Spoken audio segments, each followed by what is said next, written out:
Hello friends, आज हम आपके लिए दो ऐसी बहनों की स्टोरी लाए हैं जिनके पेरेंट्स बचपन में ही गुजर गए थे। मूवी का नाम है द विग, जो कि एक कोरियन मूवी है और 2005 में रिलीज़ हुई थी।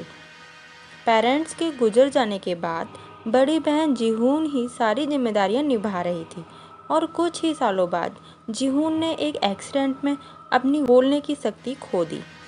पर फिर भी वो किसी न किसी तरह अपनी ज़िंदगी जीने लगे थे और कुछ ही सालों बाद उन्हें पता चलता है कि छोटी बहन सुहून को अब कैंसर हो गया है। अब सभी डॉक्टर्स अपना जवाब दे चुके थे, तो जिहून सुहून को घर लाने का डिसाइड करती है और गिफ्ट के रूप में उसे एक विग देती है।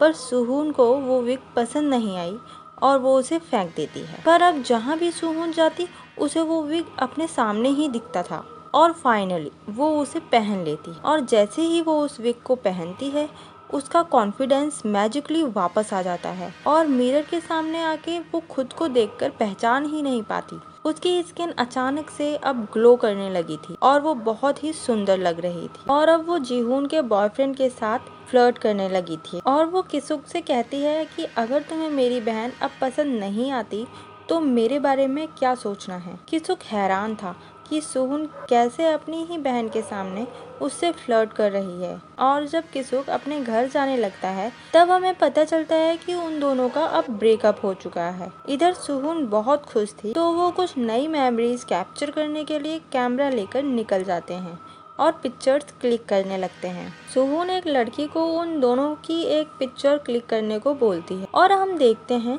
कि कैमरा में सुहून के बाल अजीब तरह से हवा में उड़ रहे थे, पर असल में विदाउट कैमरा उसके बाल नॉर्मल ही लग रहे थे और अब सब कुछ ठीक चल रहा था। पर कभी कभी सुहून को अजीब अजीब तरह के विजन्स आने लगे थे जिस पर जिहून उसे दवाइयाँ देकर सुला देती थी। पर अब सुहून अपनी दवाइयाँ फेंकने लगी थी क्योंकि उसे लगता था कि उसे अब उन दवाइयों की जरूरत नहीं, वो अब बिल्कुल ठीक है और अब धीरे धीरे उसको अपनी विग से काफी लगाव होने लगा था। वो अपनी विग को अब कभी अपने से दूर नहीं करती थी, ना नहाते टाइम ना सोते टाइम, और हमेशा जब भी टाइम मिलता उसे कॉम करती रहती थी और मिरर के सामने खुद को देखती रहती थी। और अब वो कुछ ज्यादा ही घूमने जाने लगी थी, फोटोज क्लिक करने लगी थी और किसुक को भी डेट करने लगी थी। जब एक दिन सुहून बस से वापस आ रही थी तो हम देखते हैं विंडो में उसकी शैडो, पर वो किसी और की ही लग रही थी और वो शैडो सुहून को अजीब तरह से स्टॉक कर रही थी। एक दिन उनकी फ्रेंड कुंगजू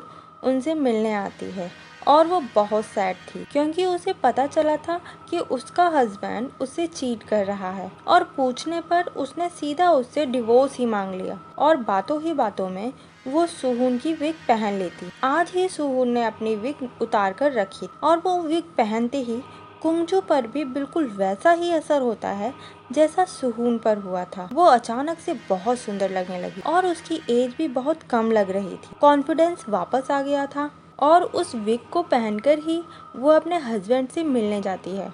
उसका हस्बैंड उसको देखकर मानो पागल ही हो गया था, पर इधर उस विग के बिना सुहून पहले से भी ज्यादा कमजोर लगने लगी थी। उसकी नोज से ब्लीडिंग होने लगी और वो बेहोश हो जाती है। जिहून किसी न किसी तरह उसको होश में लाती है और उसे दवाइयाँ देती है, पर सुहून बस अपनी विग को ही ढूंढने में लगी हुई थी। और फिर जुहून कुंगजू को विग वापस देने के लिए एक मैसेज करती है, पर उस मैसेज का कुंगजू कोई रिप्लाई नहीं करती। पर अब हम देखते हैं कि वो विग जादुई तरीके से सुबह अपने आप ही उनके घर में मिलता है और जिहून को पुलिस स्टेशन से कॉल आता है और उसे पता चलता है कि कल रात कुंगजू और उसके पति की रहस्यमय तरीके से डेड बॉडी मिली है, जो कि लंबे लंबे बालों में लिपटी हुई है।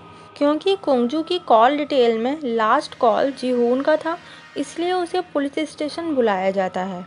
पर डेड बॉडी देखकर लग ही नहीं रहा था कि ये बॉडी कुंगजू की है। और इधर सुहून अब वो विग दोबारा पाकर कुछ ज्यादा ही अच्छा फील कर रही और किसुक को लेकर एक क्लब में जाती है और उसे सेड्यूस करने की कोशिश करती है। किसुक को ये सब बातें बहुत अजीब लगती हैं और वो जिहून को कॉल करके वहाँ बुला लेता है, पर सुहून को जैसे उसकी कोई परवाह ही नहीं थी और वो उसे इग्नोर कर देती है और वॉशरूम में जाकर उसे विजन आता है उसी रात का जब कुंगजू की मौत हुई। वो जोर जोर से चिल्लाने लगती है, तब जिहून ही आकर उसे संभालती है। अब दिन ब दिन सुहून का बिहेवियर काफ़ी चेंज होने लगा था और वो अपने बालों को काफ़ी पसंद करने लगी थी। इसीलिए जिहून डॉक्टर से मिलती है, जो कि सुहून के अचानक क्योर्ड होने पर शॉक थे।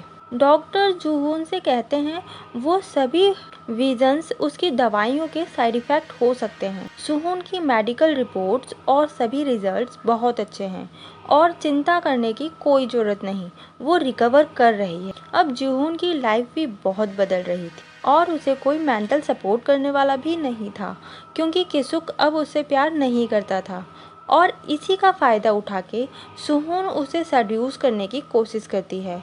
और ऐसे ही एक दिन वो सुहून को टीचर बुलाती है और जुहून को समझ ही नहीं आ रहा था कि उसकी बहन ऐसा क्यों कर रही है। एक दिन जब बाथरूम में सुहून अपनी विग को कॉम्ब कर रही थी, जब जिहून देखती है कि विग के साथ पूरी बॉडी भी है जो उल्टी लटक रही, और वो समझ जाती है कि वो विग श्रापित है और सुहून के इस सडन चेंज के पीछे जरूर इस विग का ही हाथ है।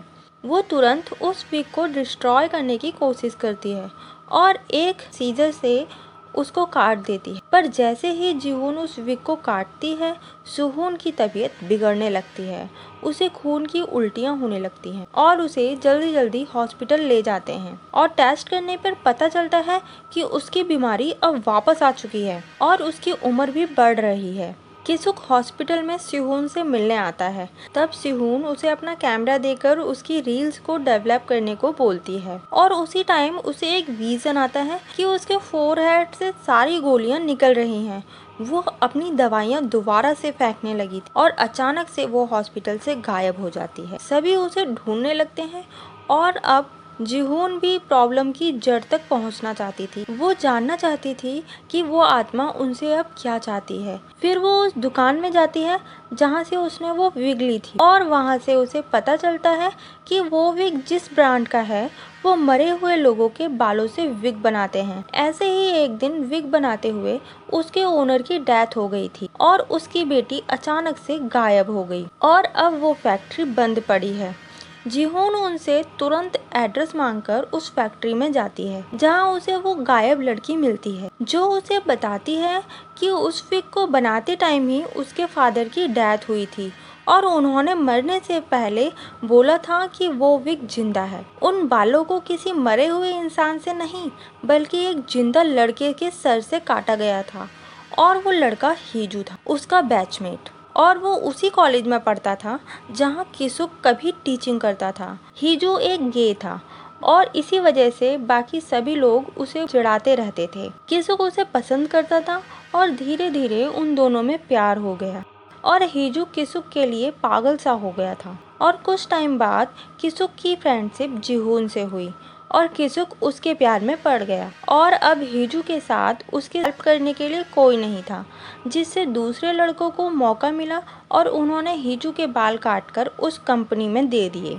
तो बेचारा हीजू कुछ नहीं बोल पाया और जब हीजू को पता चला कि किसुक शादी करने वाला है तो उससे रहा नहीं गया और उसने अपने ही कॉलेज की छत से कूदकर सुसाइड कर लिया। और फिर मरने के बाद हीजू किसुक को बहुत हॉन्ट करने लगा। एक दिन किसुक अपनी आर्ट एग्जीबिशन में जा रहा था, तब अचानक से उसकी गाड़ी के सामने हीजू की आत्मा आ गई और उसके बाद कई बार किसुक को हीजू की आत्मा दिखने लगी और इसी वजह से किसुक ने जिहून से ब्रेकअप कर लिया। पर हीजू ने जिहून का भी एक्सीडेंट करवा दिया। अब वो किसुक को किसी भी हाल में पाना चाहता था, इसीलिए उसने उस विग की हेल्प से जिहून को वश में कर लिया था। तब जिहून को रियलाइज होता है कि डॉक्टर, किसुक और बाकी सभी लोग जिहून के बारे में सही बोल रहे थे। उसका फेस चेंज हो गया है और वो बिल्कुल हीजू की तरह दिखती है और उसका बिहेवियर भी उसी की तरह हो गया है और इसीलिए वो किसुक को टीचर बुलाती है। और इसके बाद एक दिन सिहून जिहून का वेडिंग गाउन पहनकर किसुक को सेड्यूस करने लगती है और उसके बाद उसके बाल तेजी से बढ़ने लगते हैं, जिससे वो किसुक को मार सके। वो किसुक को मारने ही वाली थी कि जिहून वहां आ जाती है और किसुक को बचा लेती है। जिहून उस विग को जल्दी से लेकर उसमें आग लगा देती है, जिससे हिजू की आत्मा को मुक्ति मिल सके।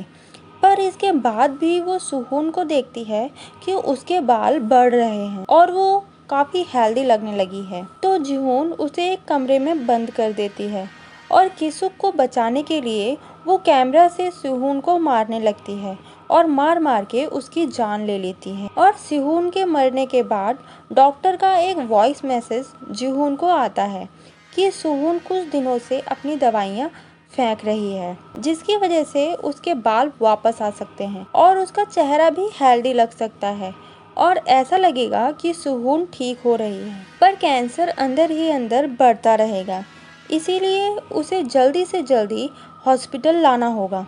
पर अब जिहोन के पास पछताने के सिवा कुछ नहीं बचा था और स्टोरी यहीं एंड हो जाती। अगर आपने हमारे चैनल को सब्सक्राइब नहीं किया है तो प्लीज़ सब्सक्राइब, शेयर और लाइक ज़रूर करें। और हाँ, कमेंट बॉक्स में अपने सजेशन देना ना भूलें, जिससे हम आपके लिए ऐसे ही हॉरर मूवीज़ लाते रहें। Thank you for watching.